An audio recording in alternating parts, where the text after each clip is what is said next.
Part 14 पत्र लेखन letter writing. बच्चों, पत्र लिखना भी एक कला है। पत्र एक ऐसा साधन है जिससे हम दूर बैठे अपने मित्रों एवं परिजनों तक अपनी बात पहुंचा सकते हैं। पत्र लोगों से संपर्क बनाने का बहुत अच्छा साधन है। आजकल तो संचार के विभिन्न माध्यमों जैसे ईमेल तथा एसएमएस के द्वारा भी आसानी से तथा तुरंत संदेश पहुंचाए जा सकते हैं। लेकिन फिर भी हाथ से लिखे पत्रों का भी अपना महत्व है। पत्र मुख्य रूप से दो प्रकार के होते हैं। औपचारिक पत्र, जो पत्र हम सरकारी अधिकारियों, संपादकों, प्रधानाध्यापकों आदि को लिखते हैं, उन्हें औपचारिक पत्र कहते हैं। अनौपचारिक पत्र, जो पत्र हम अपने मित्रों तथा रिश्तेदारों को लिखते हैं, उन्हें घरेलू या अनौपचारिक पत्र कहते हैं। पत्र लिखते समय ध्यान देने योग्य बातें। पत्र संक्षिप्त अर्थात छोटा होना चाहिए। इसमें सरल और स्पष्ट भाषा का प्रयोग करना चाहिए। इसमें विराम चिन्ह का भी सही प्रयोग करना चाहिए। जिसे पत्र भेजना है उसका पूरा नाम, पता तथा सही पिन कोड लिफाफे के ऊपर दाईं ओर लिखना चाहिए। भेजने वाले का नाम तथा पता लिफाफे के बाईं ओर लिखना चाहिए। लिफाफे के ऊपर दाईं ओर टिकट अवश्य लगाना चाहिए। औपचारिक पत्र, आवेदन पत्र का प्रारूप।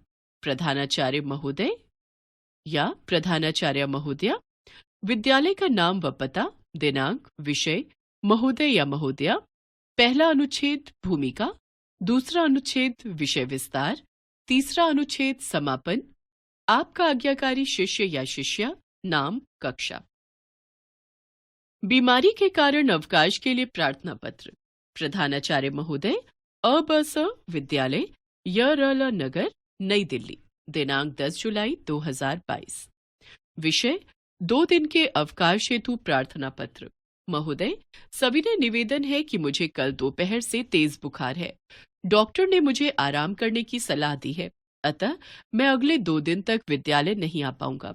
कृपया मुझे 2 दिन का अवकाश प्रदान करें। आपका आज्ञाकारी शिष्य, क ख ग, कक्षा 4B। शुल्क, फीस माफ करने के लिए प्रार्थना पत्र। प्रधानाचार्य महोदय, अबस विद्यालय, नोएडा, दिनांक 5 अप्रैल 2022। विषय, शुल्क माफ करने के लिए प्रार्थना पत्र। महोदय, सविनय निवेदन है कि मैं आपके विद्यालय की कक्षा 4B का छात्र हूँ। पिछले महीने मेरे पिताजी की कंपनी बंद हो गई है। घर पर आय का अन्य कोई साधन भी नहीं है। ऐसी स्थिति में मेरे पिताजी मेरी फीस देने में असमर्थ हैं। आपसे प्रार्थना है कि मेरा शुल्क माफ करने की कृपा करें। सधन्यवाद, आपका आज्ञाकारी शिष्य, क ख ग, कक्षा 4B। अनौपचारिक पत्र, घरेलू पत्र का प्रारूप। पत्र लिखने वाले का पता, दिनांक, संबोधन, अभिवादन, पहला अनुच्छेद भूमिका, दूसरा अनुच्छेद विषय वस्तु, तीसरा अनुच्छेद समापन, संबंध, पत्र भेजने वाले का नाम। अपने मित्र को अपने नए विद्यालय के बारे में बताते हुए पत्र लिखिए। परीक्षा भवन, नोएडा, दिनांक 9 मई 2022। प्रिय मित्र आकाश, सस्नेह नमस्कार। मैं यहाँ सकुशल हूँ। मैंने नए स्कूल में प्रवेश ले लिया है। यह बहुत अच्छा और बड़ा है। यह मेरे घर के पास ही है। यहाँ मेरे कई दोस्त भी बन गए हैं, इसलिए यहाँ मन लग गया है। यहाँ के अध्यापक भी बहुत अच्छे हैं। मैं मन लगाकर पढ़ाई करता हूँ, पर तुम्हारी बहुत याद आती है। तुम्हारे साथ बैठकर पढ़ना, साथ खेलना मुझे बहुत याद आता है।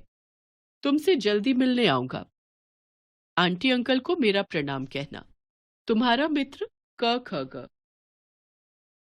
अपने पिताजी को पत्र लिखकर अपनी पढ़ाई के विषय में बताइए। गोखले छात्रावास, क ख ग, दिनांक 10 अप्रैल 2022। आदरणीय पिताजी, सादर प्रणाम। मैं यहाँ कुशलता पूर्वक हूँ। यहाँ मेरा मन लग गया है। छात्रावास में शुभांगी मेरी अच्छी सहेली बन गई है। शुभांगी पढ़ाई में बहुत होशियार है। वह मेरी सहायता भी करती है।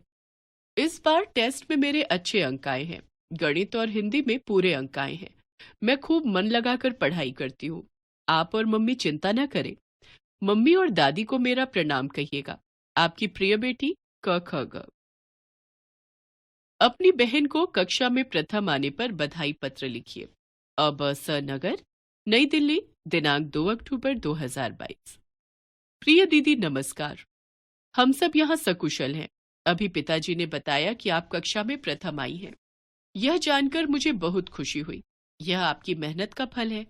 आपसे मुझे हमेशा प्रेरणा मिलती है। मैं भी मन लगाकर ध्यान से पढ़ता हूँ। दादी जी आपको आशीर्वाद कह रही हैं। शेष मिलने पर, आपका छोटा भाई क ख ग। एक बार फिर से, पत्र एक दूसरे से संपर्क स्थापित करने का एक प्रमुख साधन है। पत्र दो प्रकार के होते हैं: औपचारिक पत्र, अनौपचारिक पत्र।